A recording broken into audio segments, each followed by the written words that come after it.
அனைவருக்கும் இயேசுவினுடைய உயிர்த்தெழுதல் வாழ்த்துக்களை தெரிவித்துக் கொள்கிறேன். இது ஒரு நல்ல ஒரு பண்டிகை. வரலாற்றை மாற்றி அமைத்த இயேசுவினுடைய உயிர்த்தெழுதல்.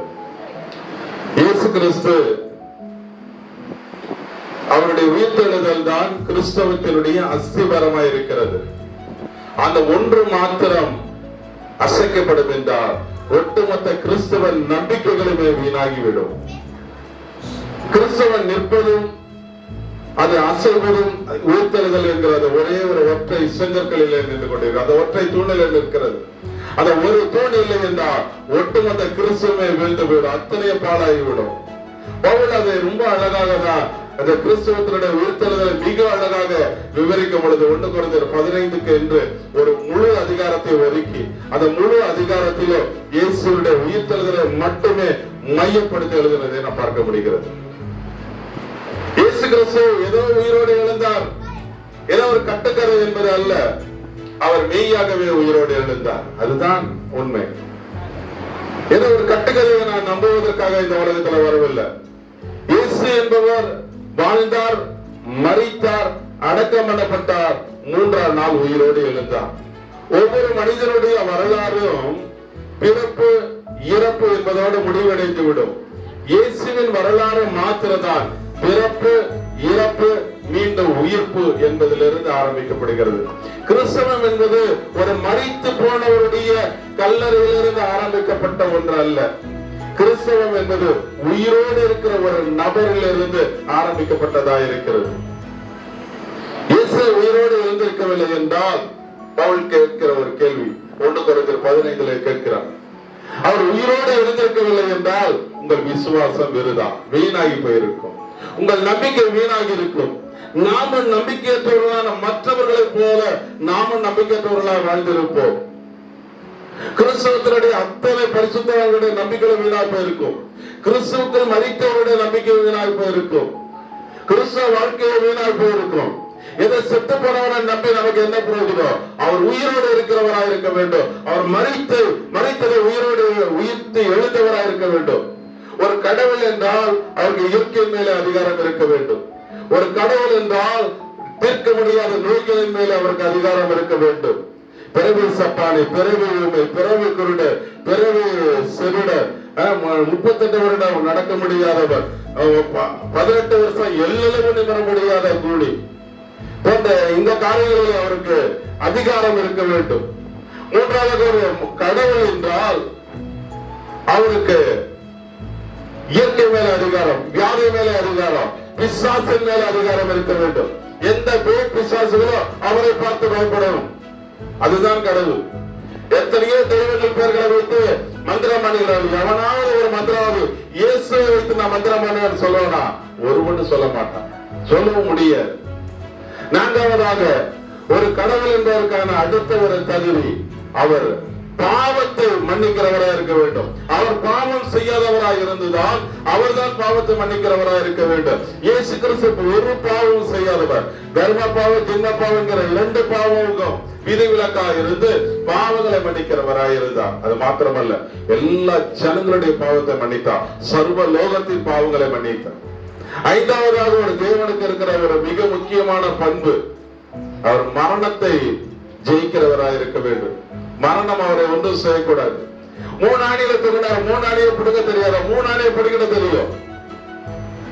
வந்த நோக்கம் என்ன? மரணத்தை வெல்ல வேண்டும், பாவத்தை வெல்ல வேண்டும். அதற்கே தான் வந்திருக்கிறார். அந்த பாட அவர் உண்மையாக ஏற்றார். அவர் மரணத்தை ஜெயிக்க வேண்டும், தாம் சொன்ன வார்த்தையை நிறைவேற்ற வேண்டும். எந்த சொன்ன வார்த்தையை நிறைவேற்ற முடியாதவர் இன்னைக்கு ஒரு தலைவரா இருக்க முடியாது. அப்பேற்பட்ட தலைவராக வைத்திருப்பதற்கு நாம் வெட்கப்பட வேண்டும். இயேசுவை பாருங்கள், அவர் சொன்னபடியே உயிரோடு எழுந்தார். மரணத்தின் மேலே அவருடைய அதிகாரம் காணப்பட்டது. பாருங்கள், இந்த நாளிலே நாம் தியானிக்க இருக்கிற வசனம் வாசிப்போம். அப்போஸ்தலருடைய நடபடிகள் 1ஆம் அதிகாரம் 3ஆம் வசனம். அனைவரும் வாசிப்போம். அவர் பாடுபட்ட பின்பு 40 நாளளவும் அப்போஸ்தலருக்கு தரிசனமாகி தேவனுடைய ராஜ்யத்திற்குரியவைகளை அவர்களுடனே பேசி அநேகம் தெளிவான திருஷ்டாந்தங்களினாலே அவர்களுக்கு தம்மை தம்மை உயிரோடு இருக்கிற அநேகம் தெளிவான ஆதாரங்களினாலே, சான்றுகளினாலே தன்னை உயிரோடு இருப்பவராக சீடர்களுக்கு காண்பித்தார். இயேசு தன்னை சூழ்ந்திருக்கிற, தன்னை நம்பி இருக்கிற சீடர்களுக்கு தன்னை மெய்ப்பித்து காண்பிக்கும்படி விரும்பினார். அவர்கள் ஏதோ ஒரு கட்டுக்கதையை நம்பினவர்களாக இருக்கக்கூடாது. ஏதோ முன்னுக்கு பின் முரணா இருக்கிற ஒரு சம்பவத்தை நம்பக்கூடாது. மிகவும் தெளிவான ஒரு திருஷ்டாந்தம், ஒரு ஆதாரங்களை அவர்கள் நம்புகிற பிள்ளைகளாக இருக்க வேண்டும்.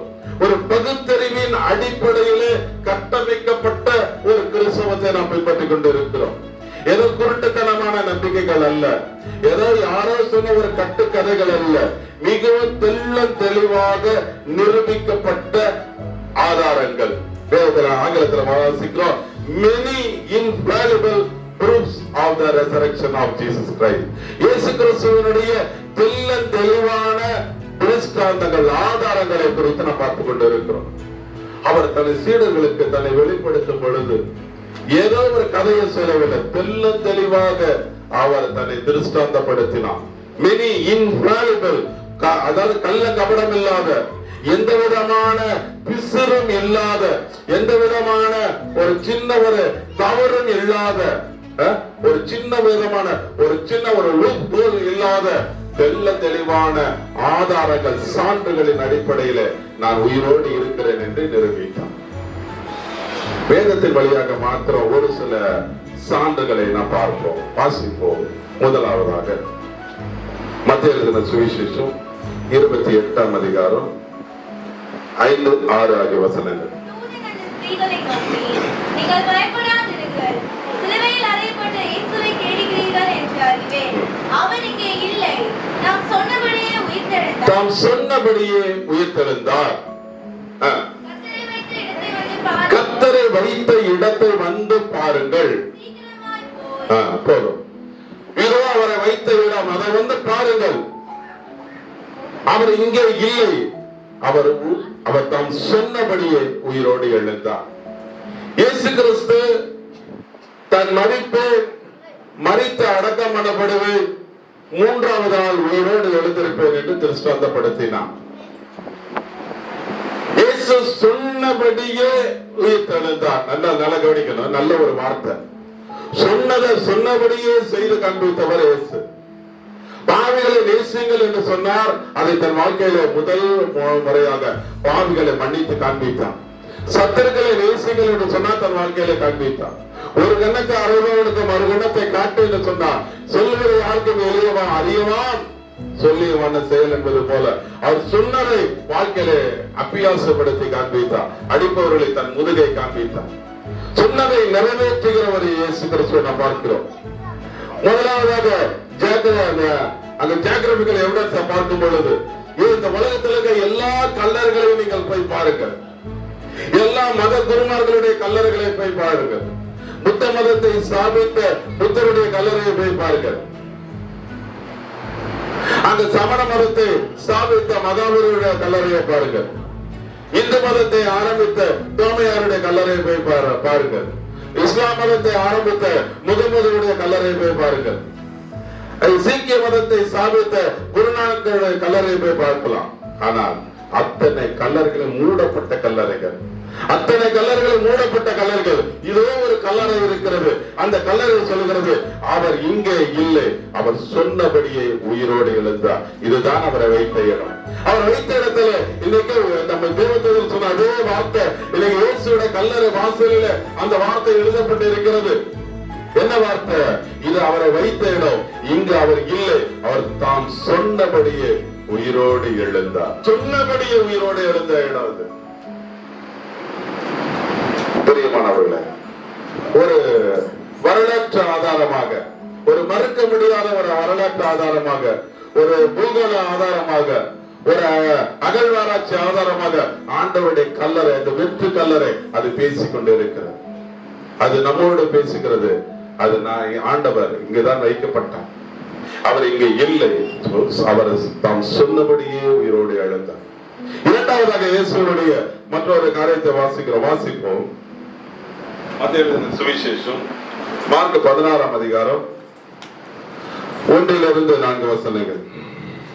ஓய்வு நாளான பின்பு மகதலேனா மரியாளும் யாக்கோபின் தாயாகிய மரியாளும் சாலமே என்பவளும் அவளுக்கு சுகந்த வர்க்கமிடும்படி அவைகளை வாங்கிக் கொண்டு வாரத்தின் 1ஆம் நாள் அதிகாலையிலே சூரியன் உதயமாகிற போது கல்லறையின் இடத்தில் வந்து கல்லறையின் வாசலில் இருக்கிற கல்லை நமக்காக எவன் புரட்டி தள்ளுவான் என்று ஒருவரோடொருவர் சொல்லிக் கொண்டார்கள்.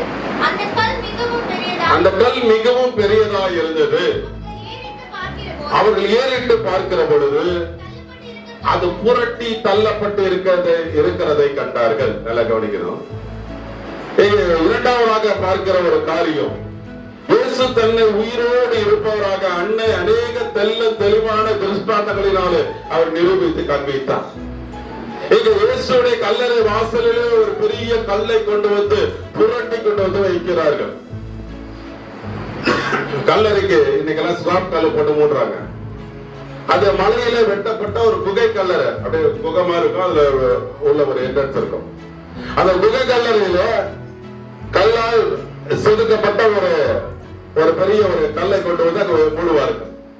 அந்த கல்லுடைய எடையானது தென்தொழியன் என்கிற சபை அறிஞர் சொல்லுகிறார், சபை பிதா, ஏறத்தாழ அது 3 டன் எடைகளுக்கும் அதிகமாக இருந்தது என்று சொல்லுகிறார். அதாவது 3000 கிலோ எடை கொண்ட ஒரு கல்லாக இருந்தது. அவ்வளவு பெரிய ஒரு கல்லை கொண்டு வந்து அந்த கல்லறையின் வாசலில் வைத்துவிட்டு அங்கு கல்லறையை பத்திரப்படுத்தி அது சீல் வைத்து ராணுவ காவல் அங்கு வைக்கப்பட்டு இருக்கிறது. சாதாரண ஒரு கல் அல்ல, மிகவும் அதிக எடை கொண்ட ஒரு கல், 3000 கிலோ. யோசிச்சு பாருங்க. இந்த பெண்களுக்கு ஒரு எண்ணம், காலையில போய் ஆண்டவருடைய கல்லறைக்கு போயிட்டு கொஞ்சம் பரிமள தைலம் 3ஆம் நாள் பால் ஊத்த போவோம் நம்ம ஊர்ல. அது போல அவர்களை கிளம்பி வராங்க. சரி, நம்ம போய் நல்லதா தைலம் எல்லாம் வச்சு கொஞ்சம் செண்டெல்லாம் அடிச்சுட்டு நம்ம போய் ஒரு விஸ்பரிட்டு வரலாம், இது தொழுகப்பட்டு வரலாம்னு வராங்க. வந்து பார்க்கும் பொழுது அந்த கல்லறை கிட்ட வராங்க. அவங்களுக்கு ஒரு பெரிய ஐயப்பாடு, ஐயோ கல்லறையில மிகப்பெரிய ஒரு கல்லு வச்சு மூடுனாங்களே, அவ்வளவு பெரிய கல்லு வச்சாங்களே, அந்த கல்லறை யாரு இந்த கால வேளையில, இந்த அதிகால வேளையில நமக்காக யார் புரட்டி தள்ளுவார்கள்? யாராச்சும் கொஞ்சம் தள்ளி வச்சா கூட போதும், நம்ம உள்ள போயிட்டு அது ஏதாச்சும் பூஜை பண்ணிட்டு வரலாமே. அந்த கல்லை யார் இந்த கால வேளையில நமக்கு தள்ளுவார்கள் என்று சொல்லி வருகிறார்.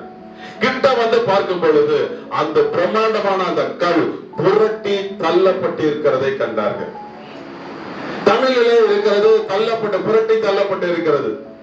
அது கிரேக்க மொழி நடையிலே சொல்லப்பட்டு இருக்கிற வார்த்தை. அது பக்கத்துல தள்ளப்பட்டது அல்ல, அது உருட்டி வைக்கப்பட்டிருந்தது என்று அல்ல. அது கேலியோ என்கிற ஒரு வார்த்தை உபயோகப்படுத்தப்படுகிறது. அதனுடைய மீனிங், அது மிகவும் அந்த பாரமான கல், அவர்கள் நினைத்து பார்க்க முடியாத அளவுக்கு அது தூக்கி எறியப்பட்டு இருந்தது என்று சொல்லப்பட்டு இருக்கிறது. தூக்கி எறியப்பட்டு இருந்தது, தூக்கி வீசப்பட்டு இருந்தது. நல்லா கவனிக்கணும்.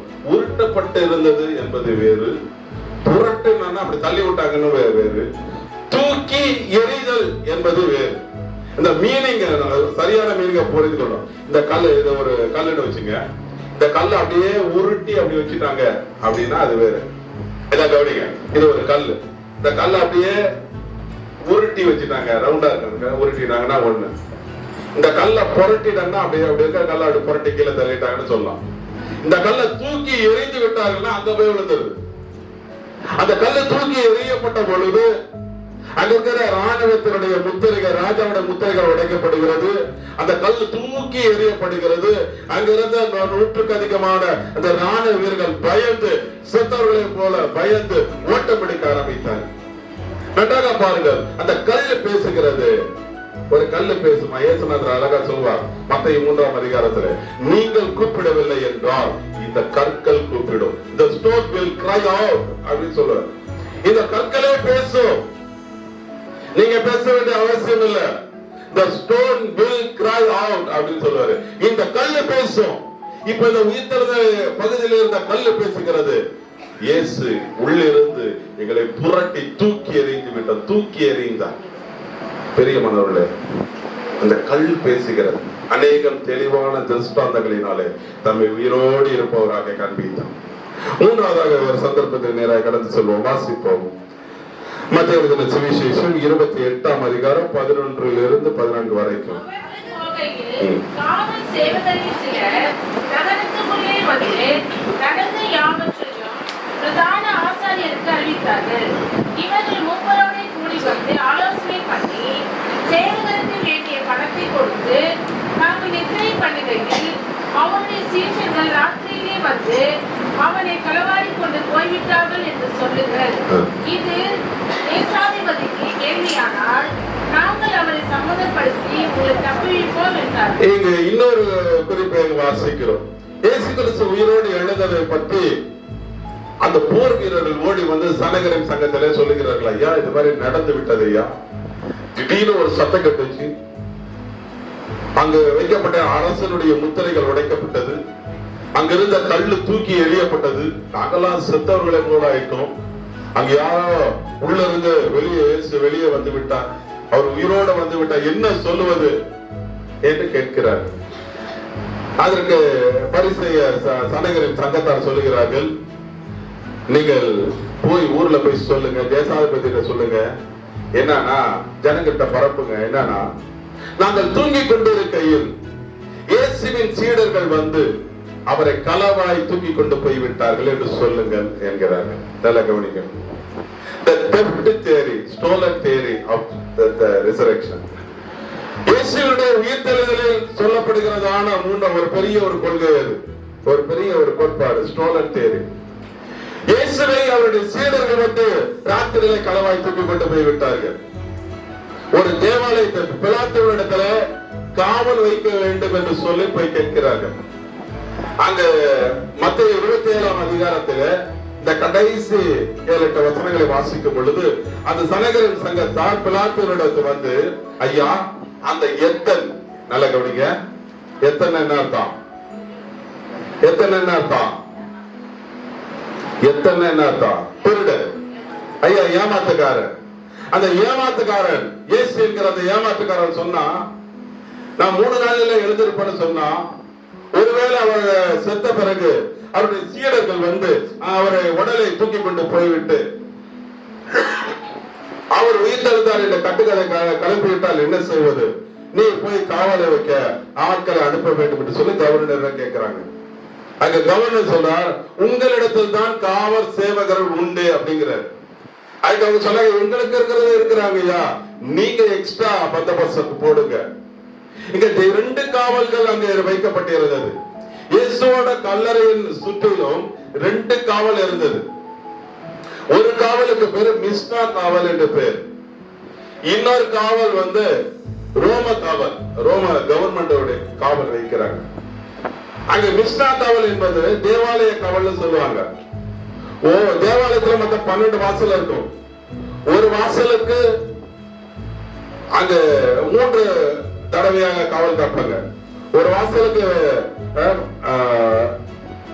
10 பேர் வீதம், 3 ஷிப்டாக 30 பேர் இருப்பாங்க. 8 மணி நேரம் வைக்கணும். அதே போல 3 அந்த 12 கதவுக்கும் 320 பேரை காவலுக்கு வைப்பாங்க.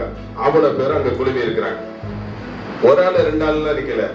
ஏதோ செக்யூரிட்டி பந்தோபஸ்துனா 2 போலீஸ் மட்டும் நிற்பாங்க, அப்படி இல்ல. அங்க 360 பேர் அங்க காவலுக்கு வைக்கப்பட்டு இருக்கிறார்கள். அந்த 360 பேருக்கு 12 பேருக்கு ஒரு சார்ஜென்ட். அப்ப 3 12 36 பேருக்கும் 3 சார்ஜென்ட். அத்தனை பேர் அங்க நிக்கிறாங்க. இது இல்லாம லெஜிட்டிமேட் என்கிறதான ஒரு சின்ன ஒரு ரோம காவல் படையங்க வைக்கிறார்கள். அதுல 313 பேர் இருப்பாங்க. அப்ப இத்தனை பேர்களும் கிட்டத்தட்ட 600க்கு மேற்பட்ட மக்கள் அந்த ஒரு கல்லறையை பாதுகாத்துக் கொண்டிருக்கிறார்கள் 3 நாட்கள். நல்லா கவனிக்கணும். ஒரு ஆள் பாதுகாக்கல ஐயா, 2 பேர் அல்ல, கிட்டத்தட்ட 500க்கும் அதிகமான பேர்கள், அவர்கள் 300க்கு மேற்பட்டவர்கள். இங்க மிஸ்னா என்கிறதான தேவாலய காவல், அவர்களும் 300க்கு மேற்பட்டவர்கள் இருக்கிறார்கள். இவ்வளவு பேரை நின்று சொல்லுகிறார்கள். அவர்களுக்கு ஒரு பெரிய தண்டனை இருந்தது.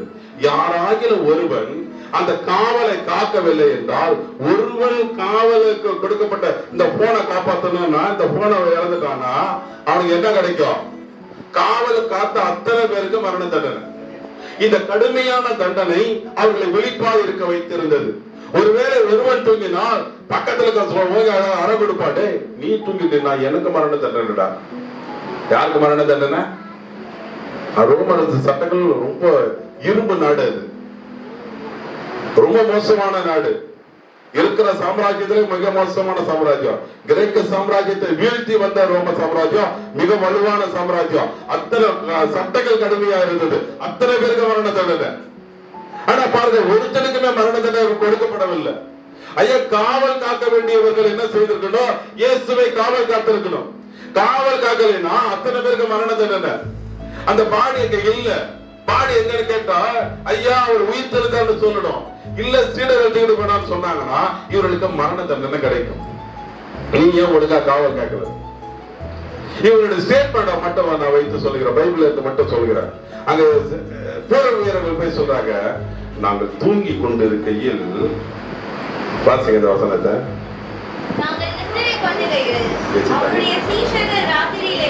நாங்கள் தூங்கிக் கொண்டிருக்கையில் அவனுடைய சீடர்கள் ராத்திரியிலே வந்து அவனை இயேசுவை களவாய் தூக்கி கொண்டு போய் விட்டார்கள் என்று சொல்லுகிறாங்க. நல்ல கவனிங்க.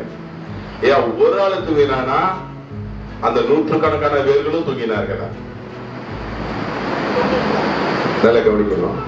ஒரு ஆள் தூங்கினான்னா சரிக்கலாம், இல்ல ஒரு 2-3 பேர் தூங்குறான்னா ஒத்துக்கலாம். அத்தனை பேருமே தூக்கி விட்டார்களா? சரி, இப்ப தூங்கினவனுக்கு எப்படி தெரியும்? ஹலோ, நாங்கள் தூங்கிக் கொண்டிருக்கையில் இயேசுவின் சீடர்கள் வந்தார்கள், அவனை களவாய் திருட்டுத்தனமாய் தூக்கி கொண்டு போய்விட்டார்கள். நல்ல கவனிக்கணும். இயேசுவின் சீடர்கள் வந்தவது அவர்கள் வரக்கூடாது என்பதை காவல் வைத்திருக்கீங்க. அத்தனை சீடர்களை பாருங்க, இயேசுவை பிடித்த பொழுது ஒருவன் நிர்வாணமாய் ஓடி போனான். துண்டக்கான துணிகனை பிடிச்சாக்க துண்ட அதையும் உதறி விட்டு ஓடிவிட நிர்வாணமாய் ஓடினான். அப்போ இயேசுவின் சீடர்கள் கோழைகளாக இருந்தார்கள், கதவை சாத்து கொண்டு பயந்து கொண்டு இருக்கிறாங்க. இரண்டாவதாக, நாங்கள் தூங்குறப்ப இயேசுவின் சீடர், தூங்குறவனுக்கு எப்படி தெரியும் வந்தது இயேசுவின் சீடர்னு தெரியுமா? இது எந்த நீதிமன்றத்திலும் அது பரிகரிக்கப்படும் ஒரு வாக்கா இருக்கும். நான் தூங்கினையா, அப்ப இவங்க வந்தாங்கயா, அவங்க வந்தது வரப்ப நீங்க தூங்குனா, தூங்கி கொண்டு இருந்தது உண்மைனா அவங்க வந்தது பொய். உனக்கு எப்படி தெரியும்? அல்லது அவங்க வந்தது உண்மைனா நீ தூங்குனது பொய். பிரியமானவர்களே, இயேசு அநேக தெளிவான திருஷ்டாந்தங்களினாலே தன்னை உயிரோடு இருப்பவராக காண்பித்தார். நான்காவதாக நான் வாசிப்போம். லூக்கா எழுதின சுவிசேஷம் 24ஆம் அதிகாரம் 33 to 36 வரைக்கும். அந்த நேரமே எழுந்திருந்து எருசலேமுக்கு திரும்பி போய் 11 அவர்களோடு இருந்தவர்களும் கூடியது கண்டு, கர்த்தர் மெய்யாகவே உயிர்த்தெழுந்து சீமோனுக்கு தரிசனமானார் என்று அவர்கள் சொல்ல கேட்டு, வழியில் நடந்தவைகளையும் அவர் அப்பத்தை பிட்கையில் தாங்கள் அவரை அறிந்து கொண்டதையும் விவரித்து சொன்னார்கள். இவைகளை குறித்து அவங்க பேசிக் கொண்டிருக்கையில் இயேசு தாமே அவர்கள் நடுவில் நின்று உங்களுக்கு சமாதானம் என்றார். நல்லா கவனிங்க. இயேசு கிறிஸ்து எம்மாவு சீடர்கள் பயணப்பட்டு போகிறார்கள். எருசலேம் என்கிற இடத்திலிருந்து எம்மாவு என்கிற ஊருக்கு 8 மைல் தொலைவு, அதாவது 13 கிலோமீட்டர் தூரம். இந்த 13 கிலோமீட்டர் தூரத்தை அவர்கள் பயணிக்கிறார்கள். ராத்திரி நேரம் ஆகிறது, அவர்கள் பயணித்து போகிறார்கள். பொழுது சாய போகிறது, அது வரைக்கும் பயணிக்கிறார்கள். அவர்கள் மத்தியில இயேசு நடந்து போய் தானா உயிர்த்தெழுந்த இயேசு என்பதை நிரூபித்த உடனே அவர்கள் அலறி அடிச்சுட்டு இந்த விஷயத்தை போய் காட்ட இயேசுவின் சீடர்களை சொல்லலான்னு திரும்பி 13 கிலோமீட்டர் வெகு வேகமாக ஓடி வந்து அங்க சீடர்களை சொல்ல வர்றாங்க. வந்து பார்த்தால் இயேசு கிறிஸ்து அவர்களுக்கு முந்தி கொண்டு வந்து அங்க நிற்கிறார். ஆமென். அங்க எம்மாவு சீடர்களுக்கு அப்பமிட்ட கண்களை திறந்து வைத்து 13 கிலோமீட்டர் போன இயேசு மீண்டும் அவர்கள் 13 கிலோமீட்டர் எருசலேமுக்கு வரும்போது அவரும் கூட வந்திருக்கிறாமா, வேகமாக வந்து அவர்களுக்கு முன்பாக வந்து நிற்கிறார். சீடர்களுக்கு மத்தியில அந்த எம்மாவு சீடர்களுக்கு நடுவாக அவர் வந்து நிற்கிறார். நல்லா கவனிங்க. 26 கிலோமீட்டர் பயணித்திருக்கிறார். ஒரு இஸ்லாமியிடம் ஒரு அமைப்பு ஒன்று உண்டு. இஸ்லாமிய அமைப்பு அகமதியா முகமதியான்னு 2 அமைப்பு. இங்க இருக்கிறதுலாம் முகமதியா அமைப்பு. இந்த அகமதியா அமைப்பு என்ன சொல்லுவாங்கன்னா, the swarm theory அப்படின்னு சொல்லுவாங்க. அதாவது the fainted, இயேசு கிறிஸ்து மயக்கமா இருந்தாரு. அடிச்ச அடி இல்ல, குத்துல விழாவெல்லாம் குத்துனாங்க, முள்ளு முடியெல்லாம் சுட்டதுனால அவர் மயக்கமாயிட்டார். அந்த மயக்கமானதுனால அவர் அப்படியே கொண்டாந்துட்டு செத்துட்டாருன்னு நினைச்சு கொண்டு வந்துட்டு கல்லறையில வச்சாங்க. கல்லறையில வச்ச உடனே அவர் மயக்கம் தெளிஞ்சு என்ன தெளிஞ்சு மயக்கம் தெளிஞ்சு அவரு வெளியில வந்து சீடர்கிட்ட வந்து சொல்லிட்டாரு. அததான் இவங்க என்ன நினைச்சிட்டாங்க உயிர் தெளிந்தாருன்னு நினைச்சிட்டாங்க. சரி, எப்படிலாம் கதை. இத இஸ்லாமில ஒரு சமூகம் பின்பற்றி கொண்டிருக்கிறது.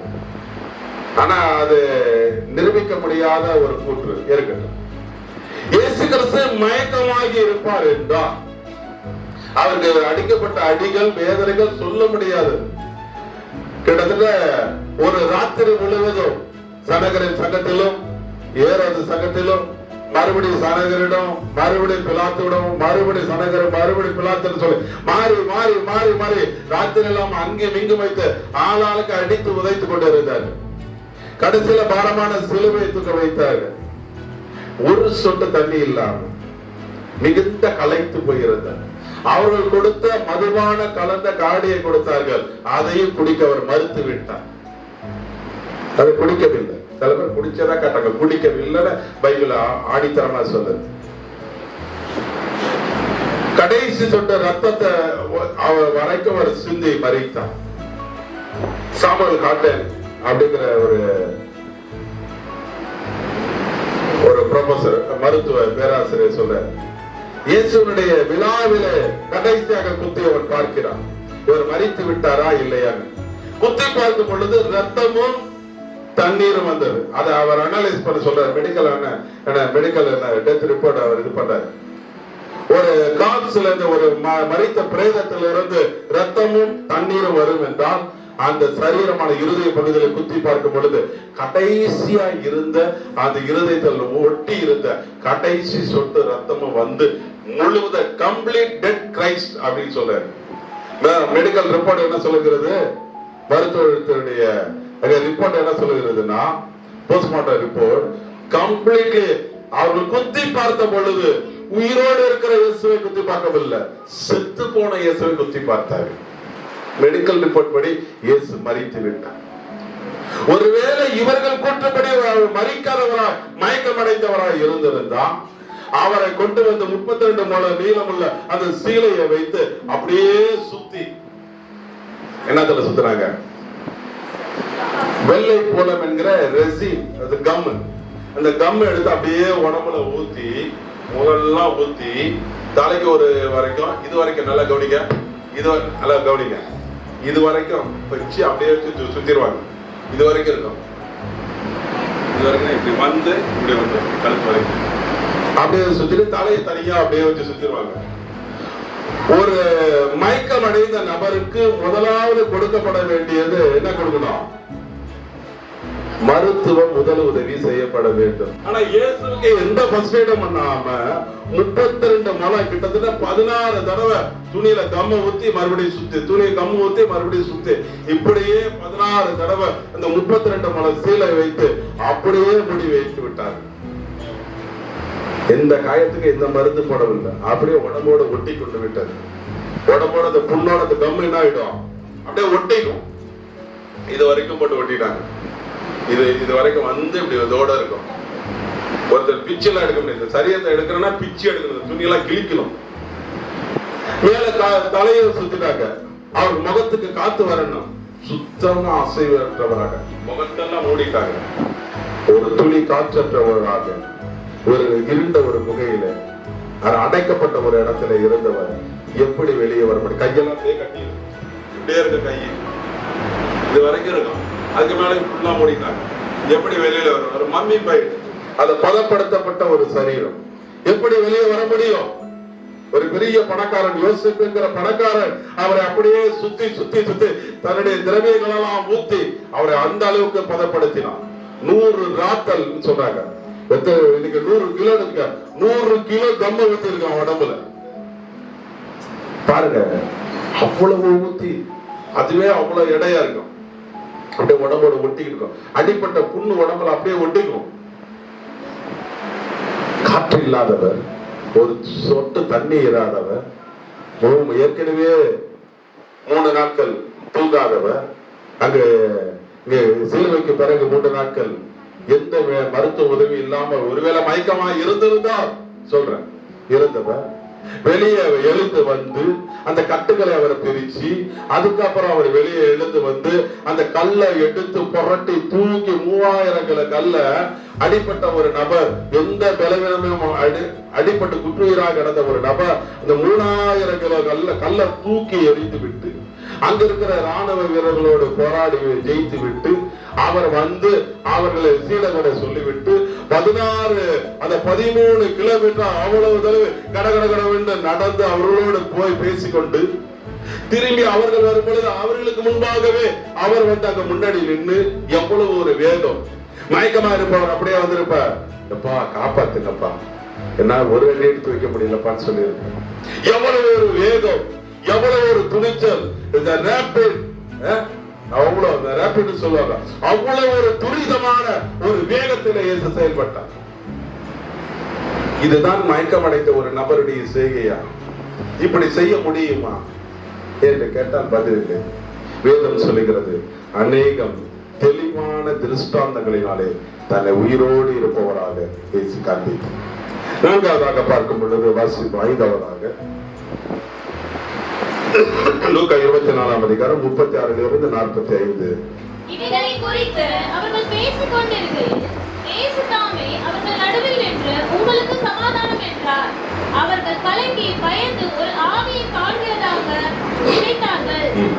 அவர் அவர்களை நோக்கி, நீங்கள் ஏன் கலங்குகிறீர்கள்? உங்கள் இருதயங்களில் சந்தேகங்கள் எழுகிறது என்ன? நான் தான் என்று அறியும்படி என் கைகளையும் என் கால்களையும் பாருங்கள், என்னை தொட்டு பாருங்கள். நீங்கள் காண்கிறபடி எனக்கு மாம்சமும் எலும்புகளும் உண்டாயிருக்கிறது போல ஒரு ஆவிக்கு இராதே என்று சொல்லி நம்முடைய கைகளையும் கால்களையும் அவர்களுக்கு காண்பித்தார். இங்க வாசிக்கிறோம், இயேசு கிறிஸ்து சீடர்களிடம் வந்து நிற்கிறார்கள். இயேசுவின் சீடர்கள் எல்லாம் சந்தேக பிராணிகள். தோமையார் மட்டுமல்ல, அத்தனை சீடர்களுமே சந்தேக பிராணிகள். இயேசு அங்க வந்து நிற்கும் பொழுது சீடர்கள் பயப்படுகிறார்கள், கலங்குகிறார்கள், ஏதோ ஒரு ஆவியை காண்கிறோம் என்று. நல்லா கவனிக்கணும், இவர் ஏதாச்சும் ஒரு ஆவியை பார்த்திருப்பாங்கப்பா. செத்து பண்ண தாத்தா என் கண்ணில் வந்தாரு, நம்ம சொல்றோம்ல, எங்க அப்பா வந்தாருங்க கனவுல. ஹாலுசினேஷன் தியரி, தி ஸ்பிரிட் தியரி. எங்க தாத்தா கனவுல வந்தாருங்க. ஹாலுசினேஷன் என்பது ஒருவருக்கு வரும், 12 பேருக்கு ஒரே நேரத்தில் வருமா? வராது. ஹாலுசினேஷன் வேறு, இங்க நிஜமான கிறிஸ்து இருப்பது வேறு. ஹாலுசினேஷன் என்றால் கனவுல வந்ததுன்னு சொன்னா, அல்லது ஒரு ஆவி வந்ததுன்னு சொன்னா, கல்லறை எப்படி காலியானுச்சுங்கிற கேள்விக்கு பதில் இல்லை.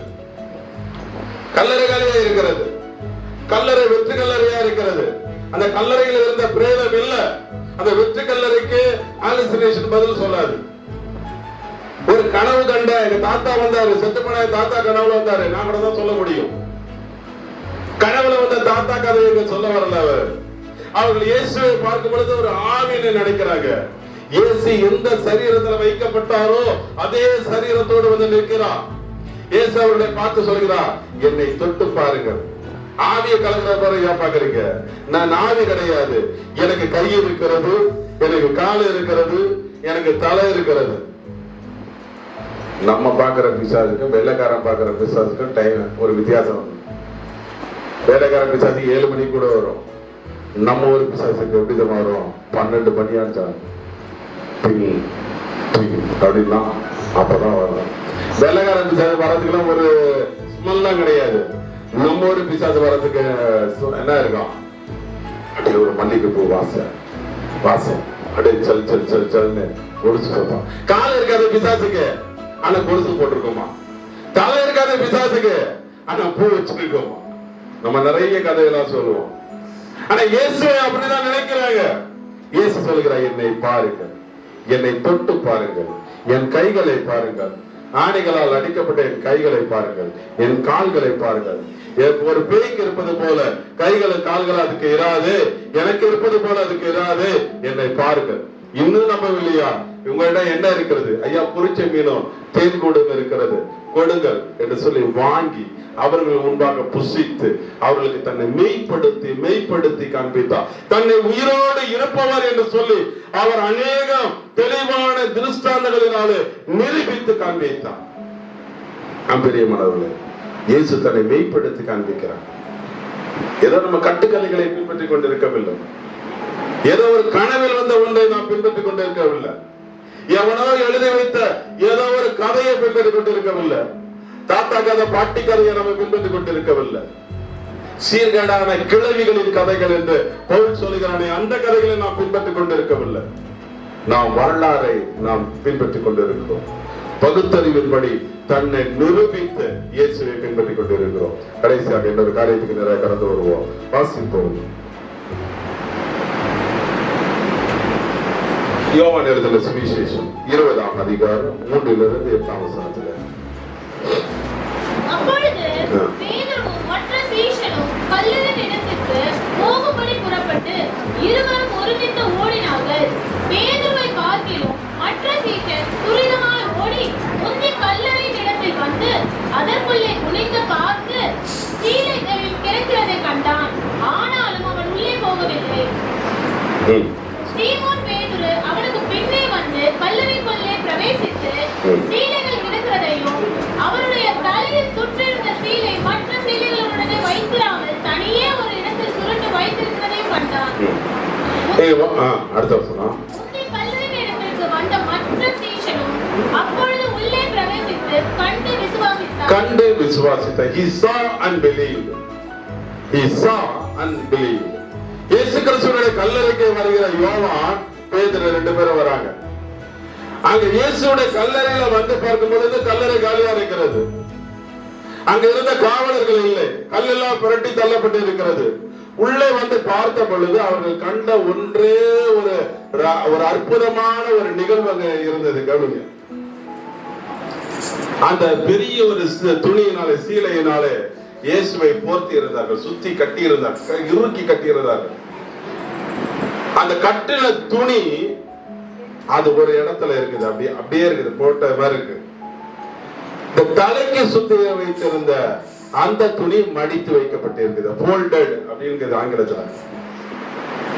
திருடன் ஒருவேளை வந்து திருடி இருந்தா எந்த திருடன் வந்து வீட்டுக்கு வந்து ஒரு துணிகளை மடித்து வைத்து விட்டு போவான்? வர்ற திருட மடிச்சு வச்சுட்டு போவானா? வெளியே காவலர்கள் இருக்கிறாங்க.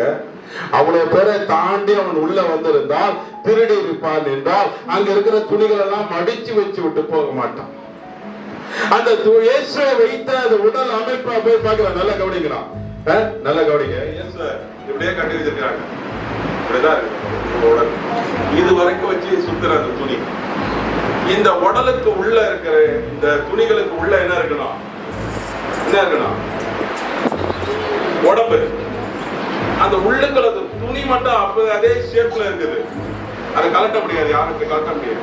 ஏன்னா அடிப்பட்ட உடம்புல சுத்தி இருக்கிறாங்க. அப்ப நல்லா டைட்டா என்ன பண்ணும், அப்படியே உடம்போட ஒட்டிக்கும். ஒரு புண்ணை பிச்சை எடுத்தா எப்படி இருக்கும்? சதையெல்லாம் பேர்த்து கொண்டு வரும். அவ்வளவு துணியை கம்மு போட்டு வெட்டி இருக்காங்க.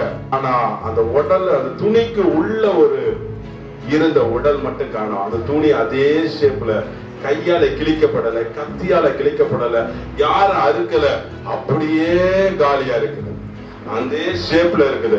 அவன் பார்த்தான், அந்த துணிக்கு உள்ள பார்த்தான், அந்த துணி உள்ள என்ன இருக்குது? போலா இருக்கு, அப்படியே போலா இருக்குது, டைட்டா இருக்கு, நல்ல கம்மு மாதிரி நல்லா அப்படியே இருக்குது. உள்ள பார்த்தா கழுத்து கை இருக்கிற இடம் காலியா இருக்குது, 2 கை இருக்கிற இந்த கை இடம் காலியா இருக்குது, கால் வரைக்கும் வைக்கப்பட்டது உடம்பு இடம் அப்படியே போலா இருக்கு. ஆனா உள்ள இருந்தது காணவில்லை, உள்ள இருந்த பாடி காணவில்லை. அவன் he saw and he believed. எந்த மனிதனாலும் இப்படி ஒரு காரியத்தை செய்ய முடியாது. அவன் கிழிச்சு ஒன்னொன்னா பிரிச்சு இல்ல அறுத்து அந்த துணியை கிழிச்சுட்டு அவரை நிர்வாண உடம்பை தூக்கிட்டு போனோம். அந்த இயேசுவினுடைய நிர்வாண உடலை காட்டிலும் இந்த துணி அதிக விலையேற பெற்றது. அதுல இருந்து தம்மு ரொம்ப அதிக விலை இருந்தது. ஆனா பாருங்க, எந்த கைகளும் படாதபடி உள்ள இருந்த பாடி மட்டும் இல்ல, உள்ள இருந்த பிரேதம் மட்டும் இல்ல, இயேசு உயிரோடு எழுந்தார் என்பதை he saw and believed. அவன் பார்த்தான், அவன் விசுவாசித்தான். வேற ஒண்ணுமே இல்ல. இது உள்ள இருந்த ஒரு முட்டை இருக்குது.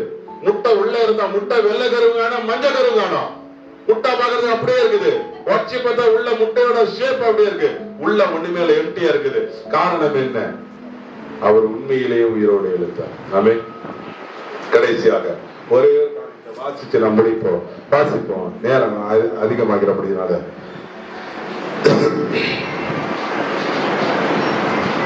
யோவான் 20ஆம் அதிகாரம் 24 to 28. இயேசு வந்திருந்த போது 12 ஒருவனாகிய திதுமு எனப்பட்ட தோமா என்பவர் அவர்களுடனே கூட இருக்கவில்லை. மற்ற சீஷர்கள் கர்த்தரை கண்டோம் என்று அவருடனே சொன்னார்கள். அதற்கு அவர், அவருடைய கைகளில் ஆணிகளினால் உண்டான காயத்தை நான் கண்டு அந்த காயத்திலே என் விரலை விட்டு என் கையை அவருடைய விலாவிலே போட்டால் ஒழிய விசுவாசிக்க மாட்டேன் என்றான். மறுபடியும் 8 நாளைக்கு பின்பு அவருடைய சீஷர்கள் வீட்டுக்குள்ளே இருந்தார்கள். தோமாவும் அவர்களுடனே கூட இருந்தான். கதவுகள் பூட்டப்பட்டிருந்தது. அப்பொழுது இயேசு வந்து நடுவே நின்று, உங்களுக்கு சமாதானம் என்றார். பின்பு அவர் தோமாவை நோக்கி, நீ உன் விரலை இங்கே நீட்டி என் கைகளை பார், உன் கையை நீட்டி என் விலாவிலே போடு, அவிசுவாசியாய் இராமல் விசுவாசியாய் இரு என்றார். தோமா அவருக்கு பிரதியுத்தரமாக, என் ஆண்டவரே, என் தேவனே என்றார். கடைசியாக மாற்றம் பெற்ற மனிதர்களுடைய வாழ்க்கைகள் அங்கு சான்று பகிர்கின்றன. இயேசு உயிரோடு எழுந்தார் என்பதற்கு தோமா மட்டுமல்ல, அநேக சீடர்களும் சான்றுகளாக இருந்தார்கள். தோமையா ஒரு சந்தேக பிராணி, அவன் பகுத்தறிவுவாதி. எதையும் தீர்க்க விசாரித்தால் ஒளிய அவன் நம்ப மாட்டான். அந்த பகுத்தறிவு அவனை சரியான பாதைக்கு நேராக வழி நடத்துகிறது. அவன் இயேசுவை நான் பார்க்க வேண்டும், அவருடைய கையின் கால்கள் இருக்க ஓட்டையில என் கையை போட்டு பார்க்கணும், இந்த ஆணியால் அடித்த இடத்துல என் ஓட்டையில என் விரலை விட்டு பார்க்கணும். ஏன்னா அடி பொத்துக்கிட்டு வந்துச்சு, அடிச்சு சைடு அந்த கேப் இருக்கும், அதுல கை விட்டு பார்ப்பேன்னா. அந்த விழாவில குத்துனங்களை ஈட்டு இருதயம் வரைக்கும் அதுல விரலை வச்சு பார்ப்பேன், அப்பதான் நம்புவேன்னு சொன்னான். இயேசு கிறிஸ்து வந்து நிற்கிறார். அந்த தோமாவுக்காக, எஸ்பெஷலி தோமா அவனுக்காக வந்து நிற்கிறார். அதை பார்த்த மாத்திரத்திலே தோமா சொல்கிறான், என் ஆண்டவரே, என் தேவன். ஒரு பகுத்தறிவு வாதி, ஒரு பகுத்தறிவு சித்தாந்தத்தின் அடிப்படையில் இயேசுவை கண்டு சொல்கிறார். நான் வழிபடுகிற இயேசுவானவர் ஏதோ ஒரு கடவுள் அல்ல, ஏதோ நானா வாய்மொழித்தனமாய் கண்மொழித்தனமாய் சொல்லுகிறவர் அல்ல. நான் நிரூபிக்கப்பட்ட ஒரு தேவன். நான் அவரை கண்டு, அவருடைய விழாவை கண்டு, அவருடைய கைகளை பார்த்து அவர் காண்பித்தார். பார், இதுல விட்டு பார், இதுல கை, இந்த ஓட்டையில கை வச்சு பார், இந்த விழாவை பார், இந்த விழாவில் விரலை போட்டு இறுதிய வரைக்கும் போற ஓட்டை தொட்டு பாரு என்று சொன்னார். அதை அவன் பார்த்தார்.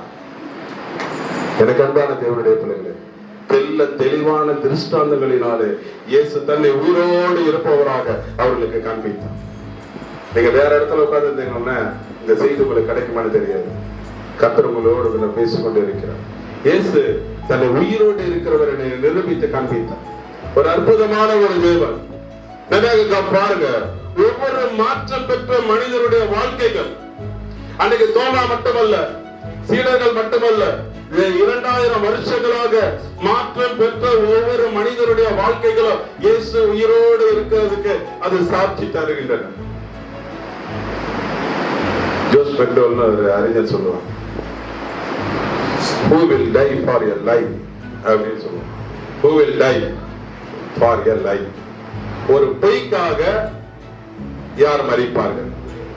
பொய்க்காக யாரா மரிப்பாங்களா? ஒரு பொய் சொல்றாரு, தன்னை கடவுள்னு சொல்றாரு. கடவுளை, நீ கடவுள் அவனை சிலுவத்தில், ஐயா வேணா, நான் ஏதோ பேச்சுக்கு சொன்னையா, என்னை விட்டுறியா அப்படின்னு சொல்லுவான். ஏசு உயிரோட இருந்தான்னு சொல்லி, நீ பாத்தியாடா? ஆமா நான் பார்த்தேன். அப்படியா? உன்னை கொல்ல? அப்படியா சொல்ற? வா, உன்னை சாவடிக்கிற. ஐயா அதெல்லாம் பண்ணாதீங்க, நான் ஏதோ விளையாட்டுக்கு சொன்னையா, யாரோ சொன்னாங்க, நான் சொன்னேன், என்னை விட்டுருங்க அப்படின்னு சொல்லுவான். ஆனா இயேசுவின் சீடர்களை பாருங்கள், எந்த ஒரு சீடனும் நல்ல விதமாய் சாகவில்லை. ஒவ்வொரு சீடர்களும் மிகவும் மோசமான மரணத்துக்குள்ளாக வந்தார்கள். தோமா இந்தியாவுக்கு வந்தான். கடல் கடந்து வந்தான், தன் சொந்த நிலத்தை விட்டு வந்தான், தன் குடும்பத்தை விட்டு வந்தான். எல்லாவற்றையும் தாண்டி மீண்டும் தன்னுடைய சொந்த ஊருக்கு போக போகிறது இல்ல, எந்த நண்பர்களையும் பார்க்க போகிறது இல்ல. இந்த ஊருக்கு வந்தா எதற்காக வந்தா? யார் ஒருவன் உண்மைக்கா பொய்க்காக எவனாவது மறிப்பார்களா? ஒருவனும் பொய்க்காக மறிக்க மாட்டார்கள். உண்மை என்கிற ஒரே ஒரு காரணத்துக்காக இயேசு மரித்தது உண்மை, அவர் அடக்கம் பண்ணப்பட்டது உண்மை, அவர் உயிரோடு எழுந்தது உண்மை. அந்த உயிரோடு எழுந்த இயேசுவை நான் தொட்டு பார்த்த இந்த இயேசுவுக்காக நான் உயிரையே நான் கொடுப்பேன். ரோமா மரிக்க முன்வன் அப்படி ஈட்டியால் குத்தினாங்க. அங்க மார்க்கை பாருங்க, தோலை உரிச்சு எடுத்தாங்க. தோலை உரிச்சுன்னு சொல்லுவோம், அந்த முழுசா அப்படியே கலட்டி எடுத்தாங்க. மற்றவ ரதத்துல கட்டி அப்படியே தரதரதனை கட்டி இழுத்துட்டு போனாங்க. அவன் சொன்னா இயேசு உயிரோடு இருந்து உண்மை உண்மை உண்மை சொல்லிக்கொண்டேதான் இருந்தான். ஐயா என்ன விட்டுருக்கேன் தெரியாம சொல்லிட்டேன்னு சொல்லல, எவனும் அந்த வார்த்தை சொல்ல. எந்த சீடர்களும் ஒரு பெசரி கூட சொல்லல. பேதுரை கூப்பிடுகிறார்கள், இயேசு வித்தல் மறுதளித்து விடு, நான் அவனை விட்டுறான். ஐயா என்ன பண்ண போறீங்க? சிலுவையில் அறைய போறான். ஐயா அதை மட்டும் செய்யாதீங்க. ஏன்பா சிலுவையில் அறைய வேண்டாமா? சிலுவையில் அறையுங்க, என் ஆண்டவரை போல என்ன அறையாது.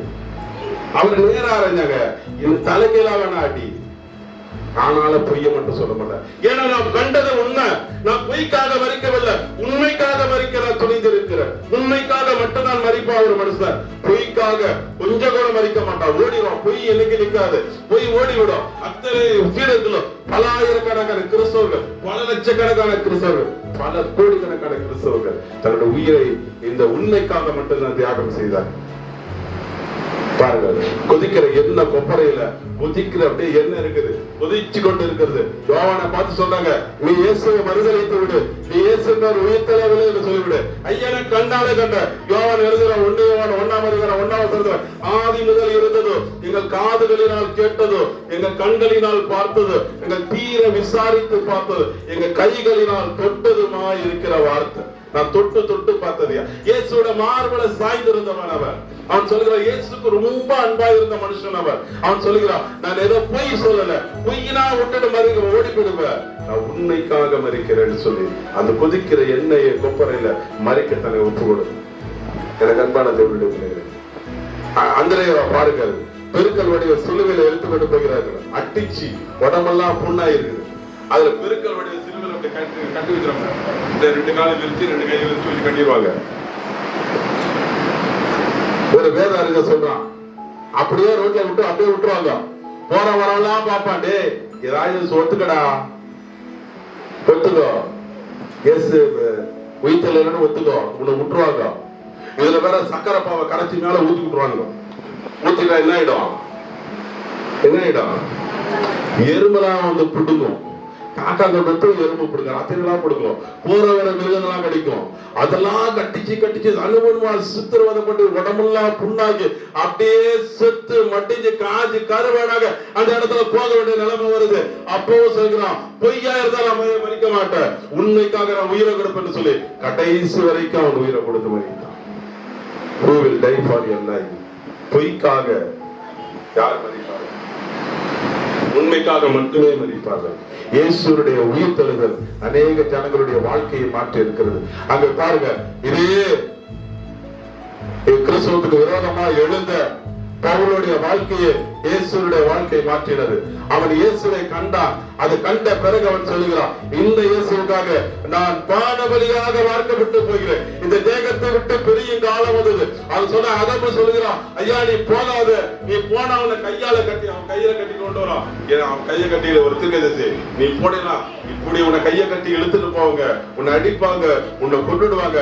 போய் சொல்லுகிறான், நான் பானபலியாக வார்க்கப்பட்டு போகிறேன், நான் அந்த ஊருக்கு தான் போவேன். ஐயா போன சாவடிச்சிருவாங்க, போறேன், என் ஆண்டவருக்காக போறேன், நான் பொய்க்காக பறிக்கவில்லை, உண்மைக்காக பறிக்க. பொய்க்காக எவனும் மறிக்க மாட்டான். இந்த இயேசுங்கிற உண்மைக்காக, இந்த சத்தியத்திற்காக நான் மறிக்க போகிறேன் என்று சொல்லி அகப்பட சொல்லிட்டு போய் மரணத்துக்கு நேராக கடந்து போனான். எனக்கு அன்பான தேவனுடைய பிள்ளைகளே, அநேக மக்களுடைய வாழ்க்கையை இயேசுவின் உயிர்த்தெழுதல் மாற்றி இருக்கிறது.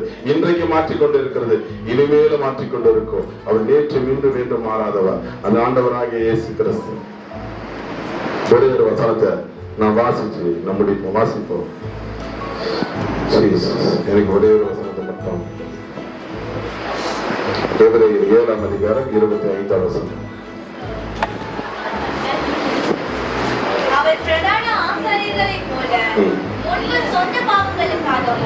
பின்பு ஜனங்களுடைய பாவங்களுக்காக மேலும் தமது மேலும் தமது மூலமாய் தேவனிடத்தில் சேர்கிறவர்களுக்காக வேண்டுதல் செய்யும்படி அவர் எப்பொழுதும் உயிரோடு இருக்கிறார். இயேசு எப்பொழுதும் உயிரோடு இருக்கிறபடியா, திரும்ப படிப்போம்.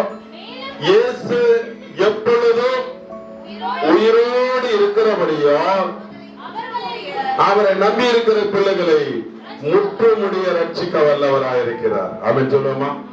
இயேசு உயிரோடு இருக்கிற இயேசு நமக்கு என்ன செய்கிறார்?